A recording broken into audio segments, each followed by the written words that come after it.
Okay, for 39D, we are asked to add fractions with unlike denominators. So for step 1, what we're going to do is to convert them to the same denominator. We're going to multiply by the opposite denominator. So what does that look? We're going to take the first fraction and multiply it by sine over sine. Remember, when we multiply a fraction by itself, sine over sine is equal to 1. So we're really multiplying by another name for 1, which is therefore retaining the original value. Cosine, and that's the left. Plus between them, just copying in black so you could see the change versus the original. And we're multiplying the right side by the opposite denominator, which would be cosine over cosine. Remember, an expression divided by itself is 1, and that's why as we multiply, we are not changing the original value. In the end, our goal is to get secant theta times cosecant theta. There's an invisible times between them. Okay, 2 is to simplify. Remember, the rule for multiplying fractions is, I'm going to put that plus here, numerator times numerator. So sine times sine is sine squared theta. Numerator times numerator, cosine squared theta. The denominators are the same now. We now pronounce you man and wife. Let's call it sine theta, cosine theta. Cosine theta. Okay, this is multiplication. Okay, here we should strike anytime you see squared squared. This is your Pythagorean identity. X squared plus y squared is equal to 1. And that value is 1. And that's step 3. Sine theta, cosine theta. All right. 4 is easy. What we're going to join, we're going to now separate. Remember, each one of these denominators is dividing into the numerator. So the first term is 1 over sine times, only because we're multiplying, 1 over cosine. And again, to check, review the rules of multiplication, multiplying fractions, numerator times numerator, denominator times denominator. Okay, these should be familiar. This steps us to step 5, and the end. These are our reciprocal identities. 1 over sine theta is cosecant theta. 1 over cosine theta is secant theta. Looking at our goals. Okay, they want secant first, so that's just a distributive property. The commutative property. So this is really equal to, and 6 is really the same as 5, but I'm just writing it for neatness, which is secant theta, cosecant theta, and we get what we aim to get. And I'm just going to drag it down. Okay, moving on to 39E. I took the liberty again of pasting our identity. The second I saw parentheses sine x plus sine y, went right back to working with these before and pasted it. So now I'm going to substitute tracking the numerator of alpha and beta and then tracking the denominator. I'm going to put plus sign between them in black and moving on to blue. And I'm just putting, what is this? It's telling us to look at our right. It's going to be the sine of x times, it looks like we need an odd space for this, times the cosine of x. And it's the top one, which is plus. And it looks like it's cosine, and I have to erase this, which is cosine of x times the sine of x. Now I put that plus, and the left side is going to be the bottom, because we're going to add this bottom here, and that would be sine of x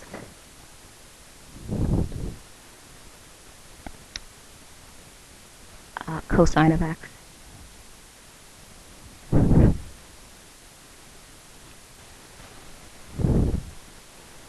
And again, going back here, sine of x, cosine of x minus. So this one requires us to subtract cosine of x, sine of x. Okay, so just checking again. Looking, always check what you write. All right, now we're going to step back and evaluate. See some similar terms, some terms that are different. Let's group our like terms. So if we group our like terms, we will get sine x, cosine x, sine x, cosine x. So these two are the same. Sine x, cosine x, sine x, cosine x. And that gives me permission to write 2. So I'm going to take that step 2, and this is going to be, remember, there are invisible coefficients of 1 here. 1, so that's going to be 2 sine x cosine x. Okay, so let me write step 2. Then moving on, what's left over? It looks like these are opposites of each other. Cosine x and minus cosine x. These are opposites of each other, coefficient of 1. And this is what we started to get. That wasn't even too bad. These are equal. Cosine x.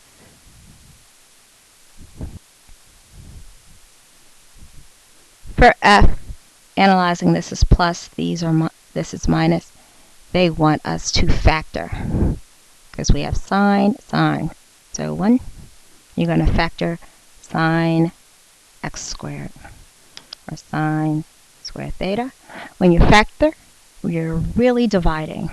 Another name for division. So you're dividing both terms by sine x. So we're factoring sine x squared. So sine x squared times 1 will give us sine x squared plus sine between them. And sine x squared times tangent squared will give us the expression sine tangent squared. Okay, keep in mind at the end we need to get to tangent squared theta. Okay, a Pythagorean identity should pop into your mind, and that is secant squared. Let's go back and get that identity. So looking at 1 plus, oh, this is perfect. We don't have to do anything to it. Took a snapshot of it from that cover page, and 1 plus tangent squared theta is equal to secant squared theta. Substitute.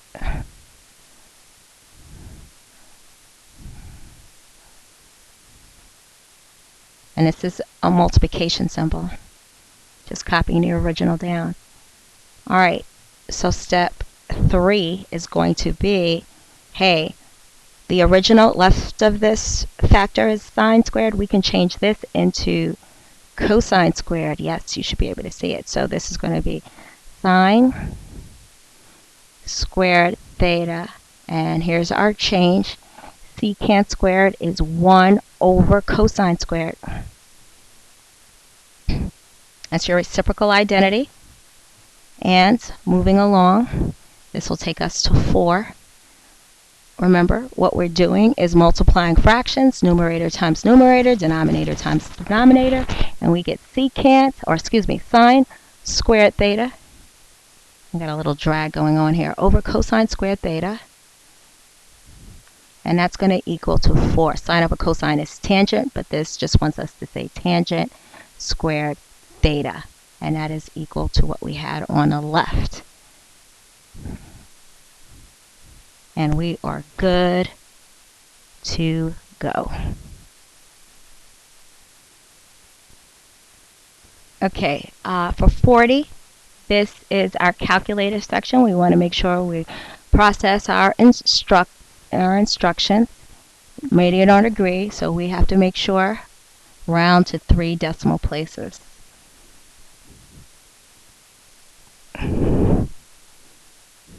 Okay?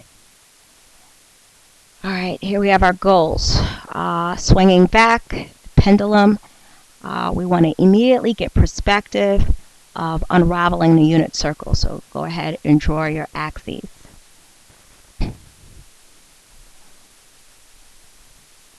Next, you want to label. Okay, so we want to look all axes. We start at 0. Okay, so let D represents the distance. Okay, so D is equal to our Y value, and that's going to be in distance. And well, and T is time, so T is going to be our old familiar X. Okay. Now, each one of these points, this information, we're going to graph on our axes, and we're also going to have to tag it. All right, so when T is 0, the ball is furthest from the wall, or the distance is 160. 160 is high up. Okay, keeping reading. When D is 23 seconds, so telling us we're copying by 3. I'm just leaving a gap in between here. So it's now giving us permission to count by 3. The ball is closest to the wall by 20 centimeters. That's down here. So this looks like it's telling us we can count by 20. Okay, so at 3. So we're going from here to here. First, second.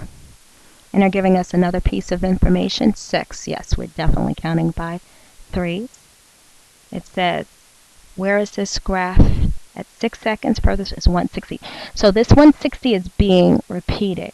Because the 160 centimeters is being repeated, this is what our graph is going to look like.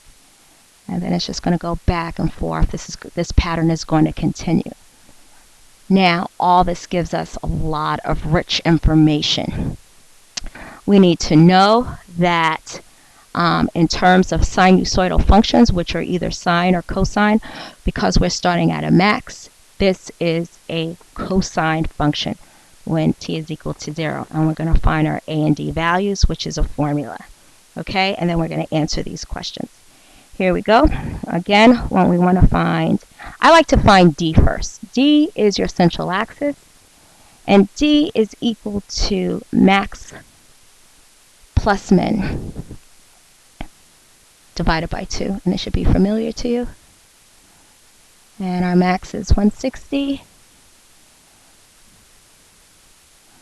plus 20 divided by 2, and D is equal to 90. Go ahead and put that 90 in here. So we're counting by 20. This is going to be 40, 60. I don't know. I'm just going to put 90 in the middle. Okay? That's going to go right through the middle. And then you could kind of work through this the way you want to make sure it's even. But that central axis is D. Okay? Write it up here. Circle it. D is equal to 90. Okay, now you want to find your A, and you could really find your A and check. A is the distance. The definition is distance from the central axis to the max or min, and we're going to use those to check. So A is equal to max. And these are very similar. That's why you have to go through the richness of what values they represent. 160 minus. And then using, of course, your calculators to do this math, you get that this A is equal to 70. And then let's actually go ahead and calculate that. It's easier to count from the minimum. Plus 70, yes. Okay, so we're good. We got 2 parts of our equation. Now we need to find B. B is equal to 2 pi divided by the period. So B is equal to 2 pi divided by the period. The period is defined as the time it takes to start and finish this swing of this ball. the time it takes to start and finish. Start at 0, ends at 6. 6 is that repeating value, so therefore the period is equal to 6. So period equals 6. And 2 pi divided by 6. Okay, that's your b value. This can be simplified because numerator and denominator are even numbers. Math inner, and you would get pi over 3. b is equal to pi over 3. We have enough information to write. We've graphed it. We have enough information to write it. The only thing I haven't addressed is c. c is where this pendulum starts, where this cosine pattern starts, and it starts at an x value of 0. c equals start at 0. Okay, which is x equals 0. Okay, we're ready. Writing our formula. So we sketched the graph already as a function of time. Write the trig as a function of time. So y, or this is going to be d, is equal to a, and just substituting, which is 70. The cosine b is going to be pi over 3. Don't forget your x, but x is now t, right? And plus 90. And when we put this in our calculator, you're going to need to know this goes in parentheses. So this is going to go into parentheses and this. Okay? And we need to get this in our calculator.